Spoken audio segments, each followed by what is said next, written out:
इन्होंने फाइल दी है। Stats tool package को जब आप ऑन डबल क्लिक करेंगे तो एक वार्निंग आएगी ऊपर पहले,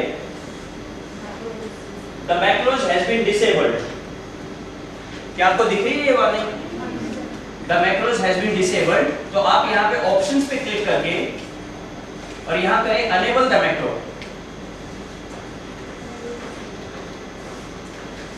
आपको एक फाइल गिवन है SCM फोल्डर के अंदर जिसका नाम है स्टैट टूल पैकेज। जब आप इसको डबल क्लिक करेंगे एक वार्निंग आएगी, the macros has been disabled. ये मैक्रो है, macro means a series of steps. जो हम कर रहे थे उसको एक प्रोग्राम बना के छोटा सा मैक्रो बना दिया। एक क्लिक करेंगे सारे रिजल्ट दे देगा। सर क्या करना है ऑप्शंस पे जाके? Enable the macro.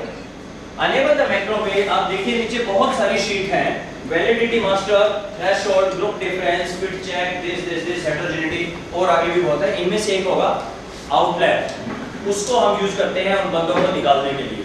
ठीक है, अभी आउटलायर की बात नहीं कर रहे, अभी हम सबसे पहले यूज करेंगे वैलिडिटी मास्टर। इसके एक बार आप ये रूल्स पढ़ लीजिए, 4 रूल लिखे हुए हैं। अनेबल द मैक्रो कर लीजिए, अनेबल द कंटेंट्स। ओके,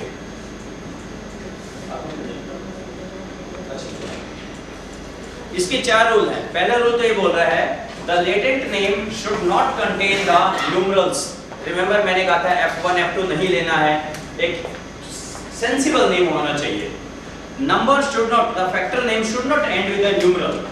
जो अगर आप उसको यूज करेंगे ना प्लगइन को, वो F1 F2 बना देगा, ऐसी चीज यहाँ पे नहीं चलेगी। Number 2, it says error term should be preferably named as E1 E2। Good है, प्लगइन ऐसे ही बना रहा है, बहुत अच्छा। Number 3, variable names should not contains the keyword reserve word like AVE SVE, वो नहीं काम करेगा। Number 4, you must have more than 2 latent variable, क्योंकि 2 पे तो सेंस ही नहीं हो तो खुद ही कर देंगे। And 1 it is not mentioned, वो SCM की पूरे की CFA की है, every construct must have minimum 3 statements. ठीक है, वो तो फिक्स था ये। अब हमें क्या करना है, रेड बॉक्स में क्या लिखा हुआ है पढ़िए, based correlation table into the A1। चलिए इसके आउटपुट में जाइए। CFA का जो आउटपुट है एस्टिमेट, स्केलर, क्या आप ये प्लस प्लस को करके देख सकते हैं? एस्टिमेट में स्केलर, उसमें कोरिलेशन, कोरिलेशन पे क्लिक कर देखिए। ओवरऑल मॉडल नहीं, हाँ ओवरऑल मॉडल का एस्टिमेट, एस्टिमेट में स्केलर, स्केलर के अंदर कोरिलेशन, एस्टिमेट दिखा रहा स्केलर और कोरिलेशन। मैम वो प्लस है कोरिलेशन मिल गया कोरिलेशन। जब आप इस टेबल के बगल में एक बार लेफ्ट क्लिक करेंगे तो इस टेबल पे एक बॉर्डर सा आ जाएगा। एक बार बगल में लेफ्ट क्लिक करें तो टेबल पे एक बॉर्डर सा आ जाएगा। ये टेबल कैसे, मतलब ये टेबल क्लिक करने पर ये आएगा? हां, टेबल के मैम अगर आपने एस्टिमेट पे क्लिक किया है तो थोड़ा सा नीचे जाके ढूंढ लीजिए, ये रहा। ठीक है, अगर आप इस कोरिलेशन पे क्लिक कर देंगे, आप एक बार देखिए, शुरू से देखिए, प्लीज पे अटेंशन। मैंने रन कर दिया, रन करने के बाद ये व्यू आउटपुट है B9। ओके, व्यू आउटपुट में गए, ये दिख रहा है आपको। इसमें एस्टिमेट्स पे यहाँ प्लस सिंबल है, प्लस पे क्लिक करें। स्केलर आ गया, इस पे फिर एक बार क्लिक करें प्लस पे। अब बहुत सारे दिख रहे हैं, इसमें कोरिलेशन पे क्लिक करें। अभी सिर्फ कोरिलेशन की टेबल दिखा रहा हूं। इस टेबल के बगल में लेफ्ट क्लिक करें, इस पे बॉर्डर आ जाएगा। बॉर्डर आने के बाद राइट क्लिक करें और कॉपी करें। राइट क्लिक एंड कॉपी, और इसको हमें कहां पेस्ट करना है? A1 सेल के अंदर पेस्ट कर दीजिए। A1 सेल में, ये सी है वैसे।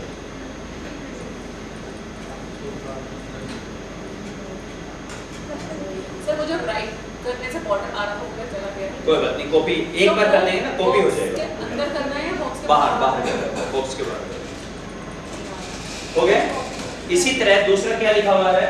दूसरा लिखा है स्टैंडर्डाइज्ड रिग्रेशन वेट इन F1।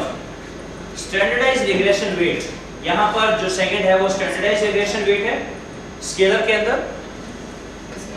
अमोस आउटपुट में स्केलर में सेकंड टेबल है स्टैंडर्डाइज्ड रिग्रेशन वेट, जिसको हम बीटा बोल रहे हैं। वही उसके बगल में क्लिक करें, बॉर्डर्स आएगा, राइट क्लिक करें, कॉपी, और एक्सेल में ले जाके F1 के अंदर पेस्ट कर दें। F1? हाँ जी, क्या आपको अब इस तरह का दिखाई दे रहा है? F1 पे देखिए, अगर आप F2 में करेंगे, E1 में, E2 में करेंगे, ये मैक्रो काम नहीं करेगा। It has specifically mentioned A1 में कोरिलेशन पेस्ट करना है, F1 में रिग्रेशन वेट करना है। A1 में कोरिलेशन और स्टैंडर्डाइज्ड रिग्रेशन वेट, ना कि स्टैंडर्डाइज वो जो अनस्टैंडर्डाइज्ड था। ओके जी, सिर्फ कॉपी करें और यू का यू पेस्ट कर दें। अगर सारा पेस्ट हो गया, अब इसके ऊपर जब आप अपना पॉइंटर लेके आएंगे, it change to the shape of hand, red button पे आप एक्सेल में बात कॉपी नहीं हो रहा है ये तो एक इसके ऊपर आप अगर सब कुछ सही है क्लिक कर दें and it will give all sort of values. जी रेड के ऊपर क्लिक कर दें। रेड जो हाथ का निशान बनेगा उसके ऊपर क्लिक कर दें। जहाँ लिखा हुआ है ना पेस्ट A1, उसके ऊपर पॉइंटर लेके आए, हाथ का निशान बन जाएगा, पॉइंटर क्लिक कर दें।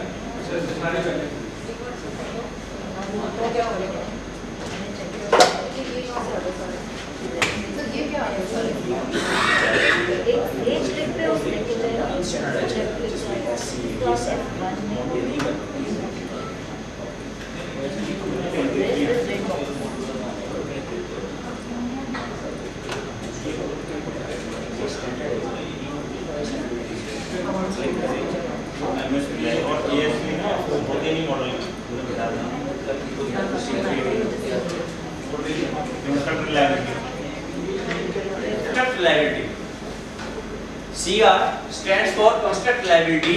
वन जो कंस्ट्रक्ट है उसकी लायबिलिटी 0.903 है। ये वैल्यूज थोड़ी सी अप्रोक्सीमेट है, थोड़ी सी अप्रोक्सीमेट, जैसे हमारी 0.914 आ रही है, इसकी 0.903 है, बिल्कुल एग्जैक्ट नहीं है। 2 की 0.87, हमारी 872 आ रही थी, इसकी 77929 आ रही है, मामूली सा फर्क है। AV वैल्यूज या वो कि कहां पर आता है, तो हम 2 डेसिमल प्लेस तक कर रहे थे या 1 तक कर रहे थे, ये शायद 3-4 तक कर रहा है, वो मामूली से क्या बात है।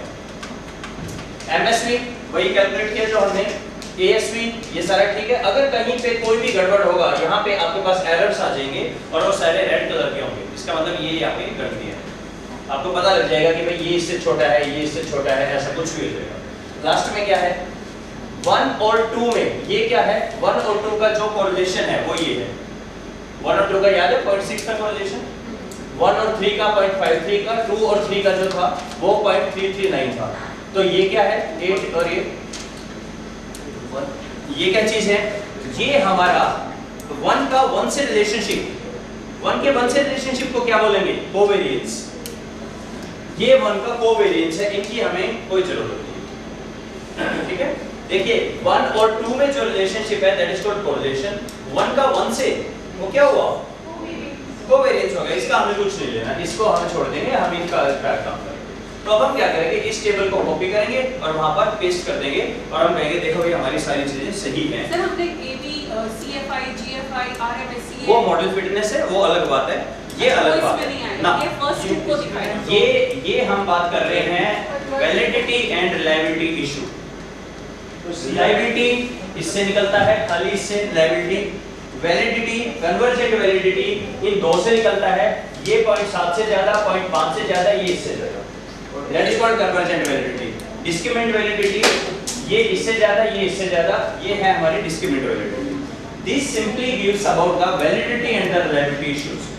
सर ये CR वाला हमारे को कौन सा, CR is construct liability. Cronbach alpha ही इसी का नाम है, इसी का नाम क्रोनबेक अल्फा है। ये फाइल इसको CR बोलते हैं, construct liability. Alpha and CR is one and the same. Sir जो हमारी डिस्क्रिमिनेंट वैलिडिटी की 2 कंडीशंस हैं, अगर वो 2 के केस में हो रही है, कहीं भी वायलेट होगा तो यहाँ रेड आ जाएगा, तो वो पूरे मॉडल की नहीं होगी, इनके दैट वैलिडिटीज, उस पर्टिकुलर कंस्ट्रक्ट की नहीं होगी। तो फिर क्या करना है, या तो जो नहीं हो रही है, जो सबसे वीक है उसको उड़ा दें, उस कंस्ट्रक्ट को उड़ा दें, उस स्टेटमेंट को उड़ा दें। उस स्टेटमेंट। अब आप ये देखिए, यहाँ से आप अपने आप दोबारा भी चेक कर सकते हैं। 1 है ये 1 का आ गया, ये 2 का आ गया, 3 का, 3 कंस्ट्रक्ट है। ये क्या है हमारे, ये वही रिग्रेशन वेट ही है। रिग्रेशन वेट का आप यहाँ से चेक करें, किस देखो जैसे 1 का चेक किया, आई होप आपको पता होगा जब भी एक्सेल 2007 में आप कुछ भी डाटा सिलेक्ट करते हैं नीचे उसकी ये सारी वैल्यूज आ जाती है। एक्सेल में जब भी आप कुछ चीजें सिलेक्ट करते हो इसका ओवरऑल कितना एवरेज आ रहा है 0.8 आ रहा है, बहुत बढ़िया। अगर आप इसमें से देखें अगर इसकी 0.49 आ रही है एवरेज कम हो जाएगा, एबी कम हो जाएगा। एबी कम होने से एमएसपी ज्यादा है, एबी कम है, रेड आ जाएगा, एरर आ गया। तो क्या करें, जो इसमें सबसे कम है उसको ड्रॉप कर दे, Q2 को ड्रॉप कर दो, फिर दोबारा रन करें। Got the point? ये एक तरीका है। अगर आपकी ये वैल्यू जैसे एवरेज 0.69 आ रही है, एवरेज 0.69 आ रही है यानी AVE 0.5 से मामूली सा कम है, वो डाटा क्लीनिंग से साफ हो जाएगा। अगर आपका बहुत कम है तो नहीं होगा, सिर्फ आपका मामूली सा कम है तो हो जाएगा। जैसे यूनिवर्सिटी क्या बोलती है कि अगर आपका 1% से फेल हो रहे हो तो ग्रेस मार्क्स मिल जाती है। ऐसा थोड़ी है कि मेरे तो 5 कंपार्टमेंट है ग्रेस दे दो, नहीं नहीं। अगर आपका एक पेपर में कंपार्टमेंट है और वो भी आपके 1% से टोटली 1% से कम है तो ग्रेस के इतने मार्क्स आप दे सकते हैं। एब्सोल्युटली सिमिलर मैनर अगर ये बहुत करीब है आपका कोई एक, अगर बिल्कुल ही कम है तो उसको ड्रॉप कर दें। अगर ऐसा लग रहा है कि नहीं बिल्कुल पास है तो हम थोड़ा सा डाटा क्लीनिंग करते हैं which improves reliability which in turn improve all of them। वो कैसे करते हैं हम अभी आते हैं, पहले इसको बताओ, ये समझ आ गया? Sir one thing, Validity and reliability। CR will give us validity। नहीं वो आप 3 बता रहे थे ना ऊपर, इसको चेक कर लेंगे। नहीं वो है बट इससे हम validity of construct, validity of convergent ये 3 रूल। Please see जो फ्रंट में alpha value that is used for reliability हां as well as validity for checking the reliability front में alpha value should be more than 0.7 बस। now we come on to validity part। Again first rule वही है, front में alpha and AVE greater than 0.5 AVE and front में convergent validity तो ये convergent and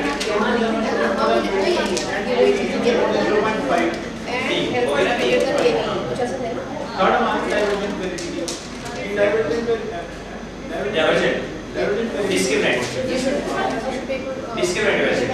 ये इससे ज्यादा ये AV should be more than MS and MSV should be more than AV should be greater than ASP and MSP should be greater than AVE should be greater than this and this।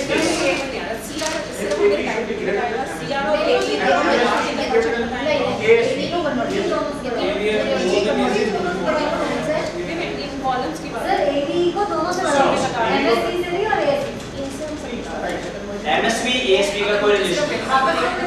MSV is maximum and ASP is average so maximum is more than average नहीं, ऐसा कोई rule नहीं। आप जो कह रहे हो मैं समझ गया आपकी बात और वो लॉजिकल है, लेकिन ऐसा कोई रूल नहीं है। वो क्यों नहीं है? क्योंकि वो हमेशा ही होगा। MSP ASP से आपने जवाब दिया हमेशा ही होगा, ये रूल नहीं है। ये तो मैथमेटिकल प्रॉपर्टी है। AV ही ज्यादा होना चाहिए दोनों। एक मिनट आप पूछो। पूरा मॉडल नामक कोई चीज नहीं होती, पूरे मॉडल की फिटनेस होती है। कंस्ट्रक्ट की मैंने आपको बताया था बेसिक यूनिट कंस्ट्रक्ट है, कंस्ट्रक्ट की वैलिडिटी लायबिलिटी। ऐसा हो सकता है कि इस कंस्ट्रक्ट की 3 में कोई प्रॉब्लम है तो 3 की पर्टिकुलर स्टेटमेंट को आप बाहर करके ठीक करोगे या डाटा क्लीनिंग करोगे। मॉडल उन्हीं से मिलके बनता है, मॉडल अलग से वैलिडिटी लायबिलिटी नहीं होती। वैलिडिटी लायबिलिटी कंस्ट्रक्ट की GFI CFI values, model fitness values model. हाँ जी आप पूछो।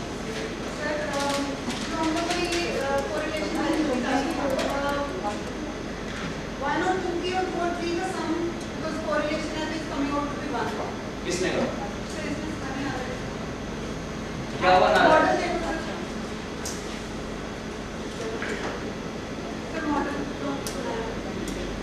इनका टोटल आ रहा है मैम 1.9। आप क्या कह रहे हो? मैं समझ नहीं पाया।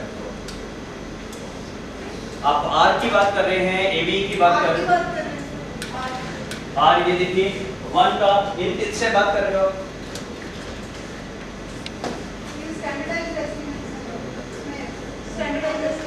स्टैंडर्डाइज एस्टिमेट ये रहे मैम, ये स्टैंडर्डाइज एस्टिमेट है 1 के।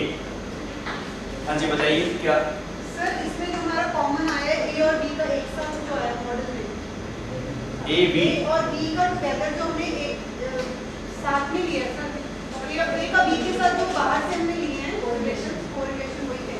हाँ वो वैल्यू जो है ए का correlation values coming out to be 0.64 जो आपने 0.6 लिखा है जैसे, हाँ और दूसरे का आ रहा है 0.36, तो मे बी जैसे आपका 0.4 आ रहा है, तो that will be necessary one, that is what I am asking.